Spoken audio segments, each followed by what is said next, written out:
A continuación, Ciudadanía, Democracia y Desarrollo.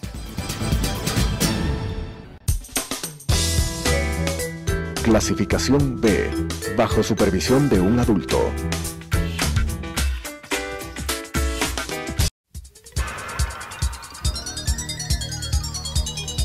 Las opiniones vertidas en este espacio por la producción y dirección del programa son de exclusiva responsabilidad de sus autores y de quienes intervienen en ellos.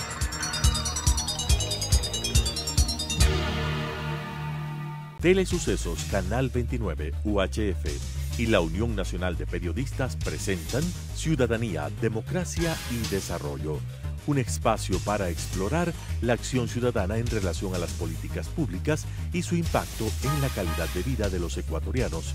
Ciudadanía, Democracia y Desarrollo.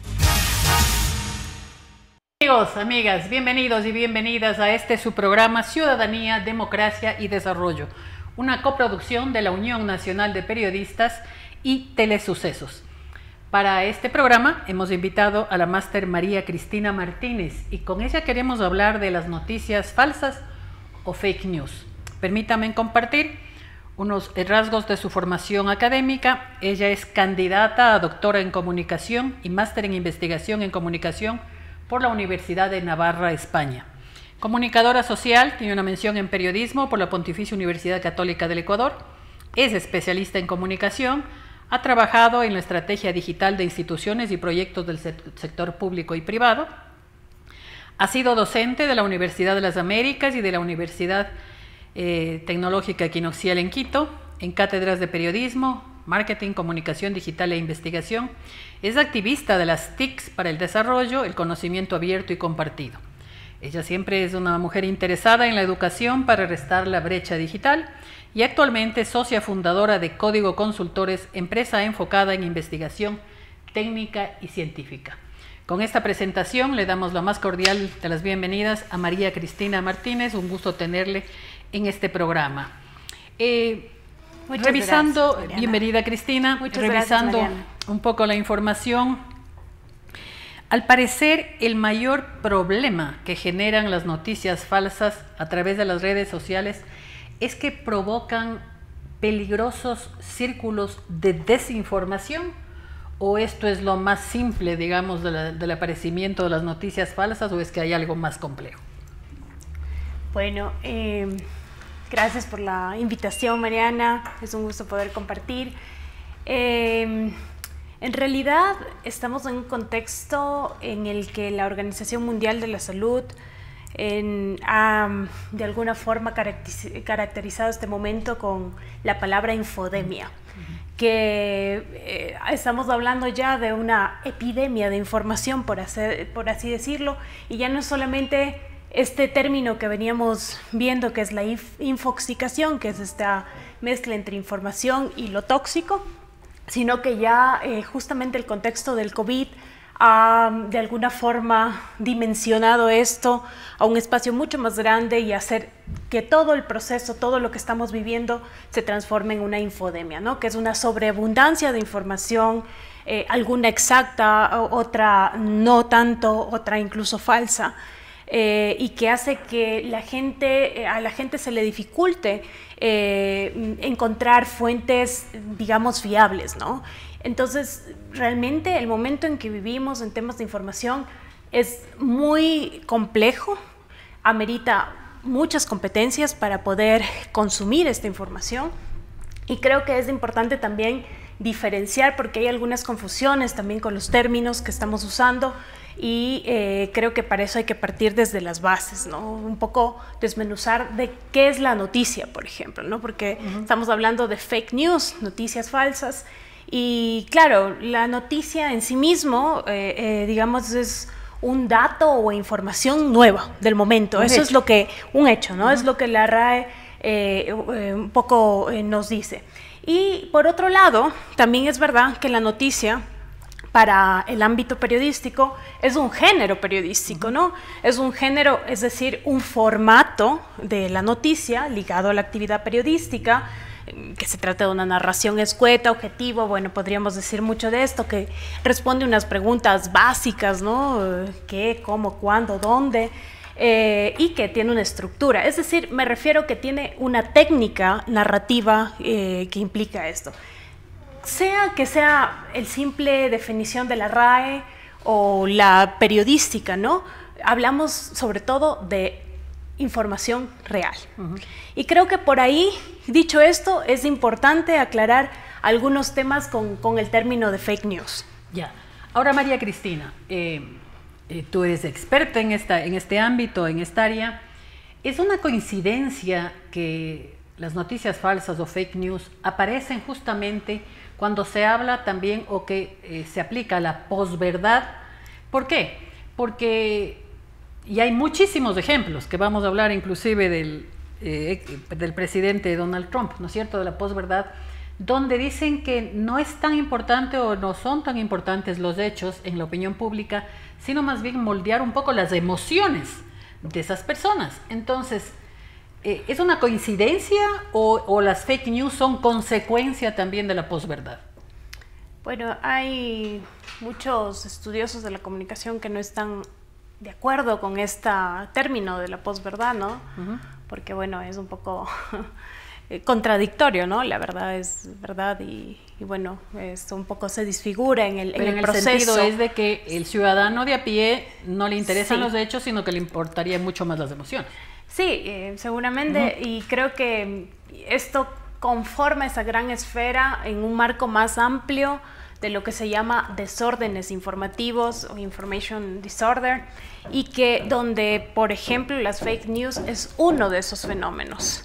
Y justamente ahí está la parte emocional que tú mencionas, ¿no? Por un lado tenemos la desinformación como tal, como esos desórdenes informativos, o sea, ahí está como tal la fake news, que se trata obviamente de información deliberadamente falsa, pero también tenemos la otra, que es la información errónea, que a veces pasa en los medios, por ejemplo, ¿no? O incluso gente compartiendo información que no es real. Pero también hay la mala información. Se refiere a esa información que circula con el objetivo, que es verdad, pero circula con el objetivo de dañar a las personas, ¿no? Yo que sé, por ejemplo, y que algo que suele pasar actualmente, sobre todo entre los más jóvenes, es este tema de la difusión de videos, por ejemplo, de carácter sexual, y que, o sea, han ocurrido, pero se difunden con el fin de dañar o con algún otro propósito y se clasifican dentro de esto de mala información. Entonces, en realidad, dentro de todo esto hay como muchas tipologías y la parte emocional juega un papel importante porque tanto desde la esfera de cuánto me afecta a mí la información, o qué me importa, qué me interesa de la información, o de alguna forma también cómo yo puedo aprovechar esa información. O sea, en realidad lo más importante creo que es empezar a diferenciar lo que es una noticia falsa de un bulo, que es algo que quisiera de alguna forma... A ver, quiero ponerte el ejemplo del presidente de los Estados Unidos, Donald Trump. Apenas hace 4 años, ¿ya? A él se le acusó de haber utilizado noticias falsas en contra de su contendora Hillary Clinton. Y obviamente todo el manejo fue a través de redes, ¿no es cierto? Y claro, apeló a la emoción. Está comprobado, estaba revisando ahí unas publicaciones, que el 80% de todo el discurso de Donald Trump durante la campaña fueron mentiras, fueron promesas falsas. Y tú te preguntas y dices, a ver, ¿cómo es esto? ¿Cómo es que un candidato de todo su discurso, el 80% dice mentiras llegando a una elección? Entonces, pregunta a lo que tú afirmabas hace un instante, ¿cómo el ciudadano común puede detectar que es una noticia falsa? Claro, tú me vas a decir, bueno, para eso está el fact-checking, pero ¿cómo detecto? ¿Cómo debe el ciudadano, sobre todo en esta vorágine que vive, ¿no es cierto?, en este aceleramiento, ¿no?, que no quiere perder tiempo en tomarse un tiempito, en verificar, en contrastar, y dice, no, pues simplemente reenvías, sea lo que sea. Entonces yo siempre me he preguntado y me he cuestionado, ¿no hacer nada puede ser una opción? Es decir, si a mí me genera duda, X publicación, al menos lo menos que puedo hacer es no reenviar. ¿Pero así funciona esto o no? Bueno, yo creo que hay muchos factores, ¿no? Pero creo que lo principal, para empezar, o sea, lo que tenemos que hacer como ciudadanos es justamente primero diferenciar. O sea, ¿se le puede llamar a todo noticia falsa? ¿O estamos hablando de contenidos falsos? Porque las noticias, o sea, los contenidos falsos, que también se denominan bulos, tienen este fin de hacerse pasar como noticia. Y justamente ahí es donde la gente más cae, ¿no? Porque tiene todo un formato que parece profesional y bueno, y algunos contextos, algunos datos que se meten para poder pasar información. No sabemos de dónde viene, exactamente, ¿no? Y claro, esto es contenido falso, pero no es en sí mismo noticia, porque no es verdad. O sea, y eso creo que es importante tomarlo en cuenta. Entonces, el bulo, que es el término más bien correcto para ese contenido falso, se refiere como justamente a esos contenidos, a esa información falsa que alcanza esa difusión pública y que ha sido fabricado intencionalmente por múltiples motivos. Tú mencionabas, por ejemplo, el del presidente Trump. Entonces, en algunos fines hay de ese tipo, ¿no? Político. Y a veces, bueno, pero también hay una investigación de la Universidad de Navarra define justamente esta nueva tipología, diferenciando, y también porque la noticia está muy ligada a la actividad periodística, ¿no? Entonces, una cosa es hacer una noticia y otra cosa es divulgar un contenido irreal. Y justamente se identifica que estos bulos pueden ser de algunas tipologías en esta investigación, ¿no? Pueden ser tipo broma, parodia que sátira, puede ser, ¿no? Por ejemplo, típicos medios como, no medios, webs como el Mercioco, por ejemplo. Entonces, o los memes. Los memes, por ejemplo, ¿no? Pero bueno, pero claro, el Mercioco, si tú ves, por ejemplo, es casi un formato que además confunde a la gente piensa que es una noticia. Que lo confunde con un medio de comunicación. Con un medio de comunicación. Y dice, como viene de ahí, entonces... Exacto, que hay también, está el otro bulo también de exageración, que suele también estar en esos ámbitos, el de descontextualización y engaño, por ejemplo... hay buscar incriminar a alguien. Buscar incriminar a alguien, o lo típico que te dice tal persona de Arabia Saudita que es tal, ha ganado, ha fallecido y esta persona era tal y usted, exactamente, ¿no? Todas estas cosas forman este contenido irreal. Pero justamente lo que nos dice esta investigación de Salaverría y sus colaboradores es que en el contexto de la pandemia también, de hecho, 1/3 de esa información falsa ha sido, por ejemplo, en temas de salud y ciencia, 1/3 ha sido de la cuestión política y 1/3 está enfocado a otros contenidos. También, o sea, la dimensión, o sea, es extremadamente grande porque incluso esta información falsa está de alguna forma generando también un problema sanitario. Ha sido el contexto ahora, incluso en Ecuador, por ejemplo, con el dióxido de cloro, ¿no? Justamente consumir esta información y ahí para ver qué estrategias podemos usar, ¿cierto? Consumir esta información también ha generado intoxicaciones, ¿no? Y que nos llevan a de alguna forma a saturar el sistema sanitario porque la gente a partir de esta información que se comparte, sobre todo, no solamente en redes sociales, sino también en redes sociales privadas, o sea, WhatsApp, o sea, más de ámbito más personal, ¿no? Y esto genera una gran problemática. Pero ¿qué puede hacer, obviamente, el ciudadano común para identificar? Primero eso, ¿no? Primero decir, a ver, esto es una noticia con un error que puede pasar, ¿cierto? O es un contenido falso, un bulo. O sea, realmente ver... Yo creo que ahí está un poco el nudo gordiano. Sí. Tú me haces caer en cuenta este rato. Claro, es el contenido. Es el contenido. La noticia como tal tiene una estructura, ¿no es cierto? Así es. Ya, pero es el contenido. ¿De dónde nace este contenido que muchas veces puede ser un contenido impostor inclusive? Exacto, que intenta parecer, claro. O sea, es todo un disfraz noticioso para poder invadir la mente del usuario, ¿no? Y claro, ¿y qué hace la ciudadanía pues para poder verificar esta información? Por un lado, o sea, creo que yo lo ampliaría en 4 partes. Primero, una zona de hacerse preguntas básicas, y vamos por niveles, ¿no? Un poco qué podemos... las herramientas, un tema de fuentes y también de técnicas, que ya podría ser para tal vez profesionales más especializados. Claro. Pero las preguntas básicas que nos podemos hacer cuando tenemos digamos, una información frente a nosotros y no sabemos su carácter es entender si, por ejemplo, si esa fotografía, si ese video ha sido titular.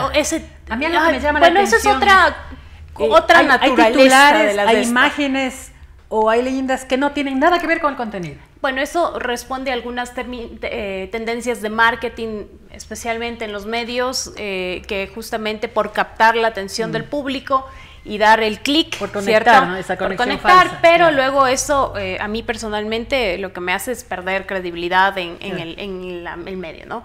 Pero claro, esas preguntas básicas claro, primero es saber quién está detrás, ¿no? O sea, no solamente es compartir, sino, a ver, fulanito de tal compartió esto, incluso ir lo más profundo que uno pueda. Y bueno, pero eso, ¿no? te requiere tiempo, y te requiere también habilidades y destrezas y una alfabetización digital. Sí, justamente de eso. El común de los mortales no lo tiene. Bueno, lo primero es hacerse esas preguntas básicas, ¿no? ¿Quién comparte? Si esa información ha sido publicada en otros lugares, ¿no? Porque a veces dicen, esto es de último momento, cuando esa información ya circula hace 10 años. Entonces un poco ver esto, ¿cierto? Ver si se trata de una fotografía, ver incluso si el tiempo en el que se tomó corresponde al tiempo climático. Incluso podemos verificar un montón de cosas con algunas herramientas, pero claro, o sea, lo principal es tratar de ser críticos con la información que estamos ahí al frente.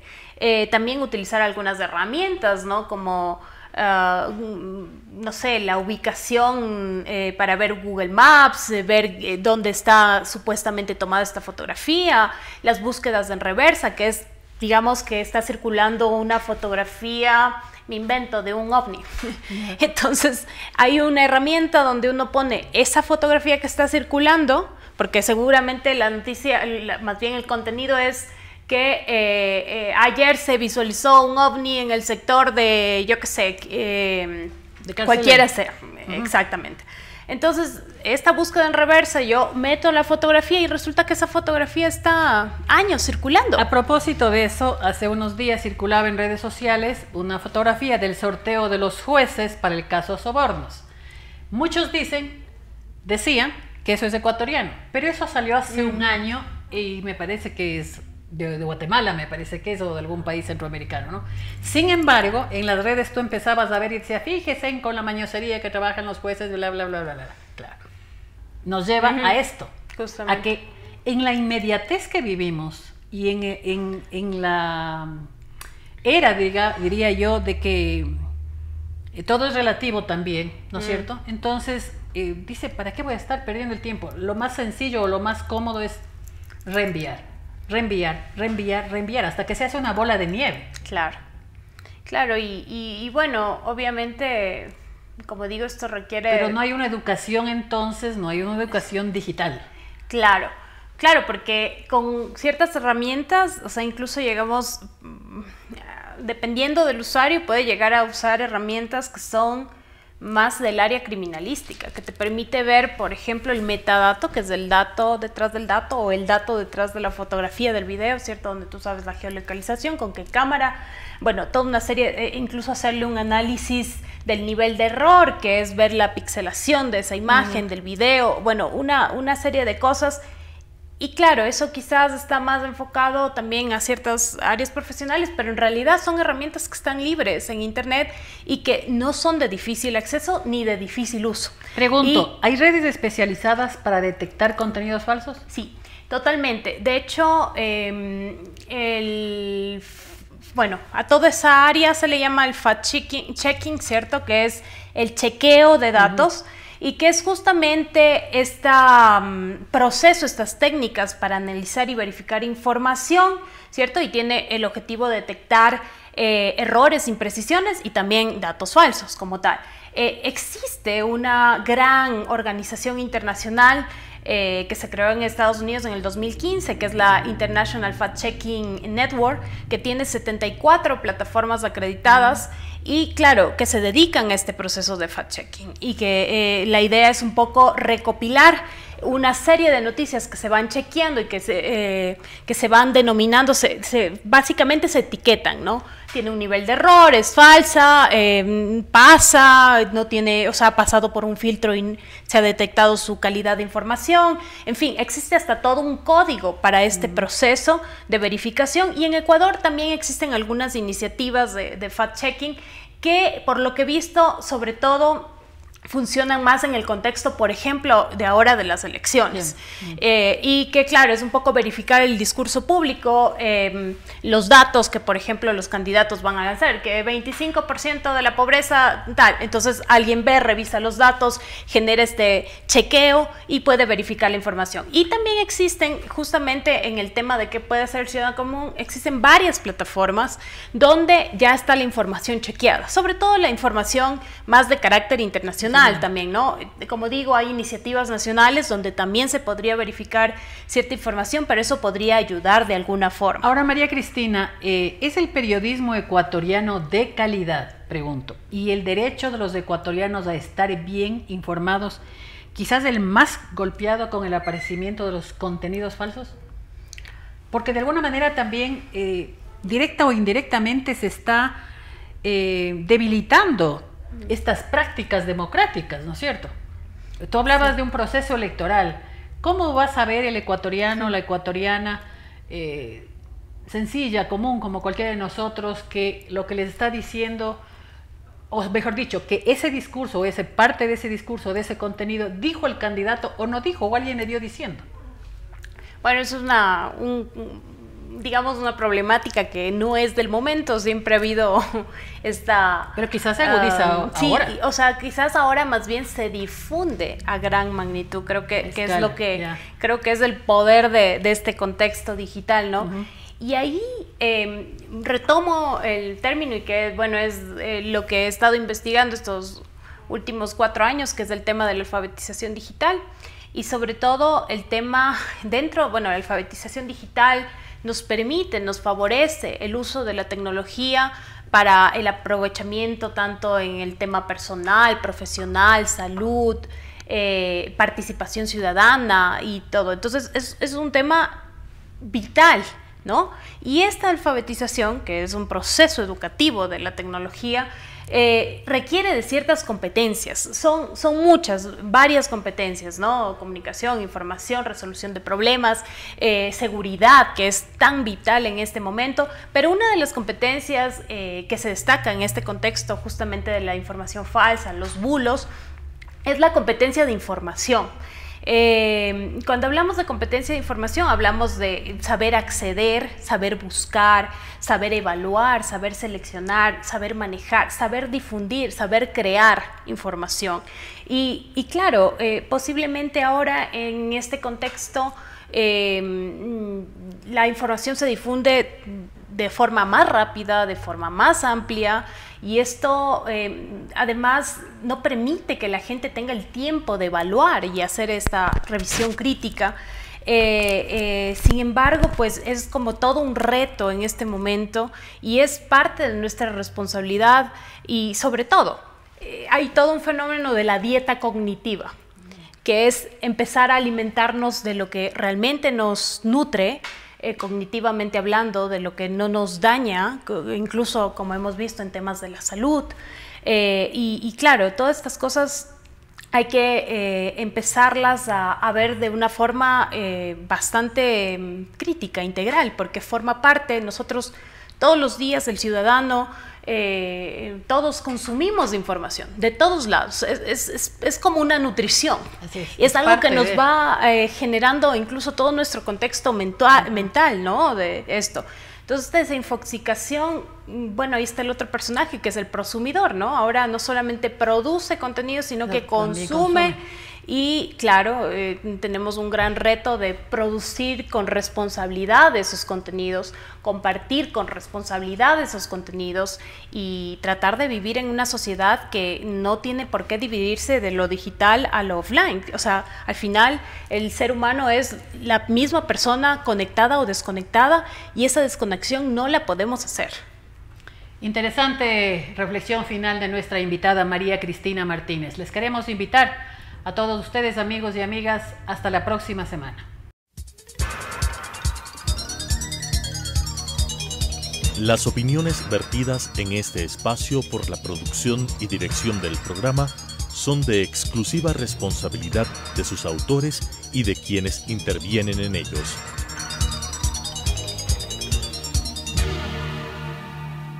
Telesucesos Canal 29 UHF y la Unión Nacional de Periodistas presentaron Ciudadanía, Democracia y Desarrollo, un espacio para explorar la acción ciudadana en relación a las políticas públicas y su impacto en la calidad de vida de los ecuatorianos. Ciudadanía, Democracia y Desarrollo.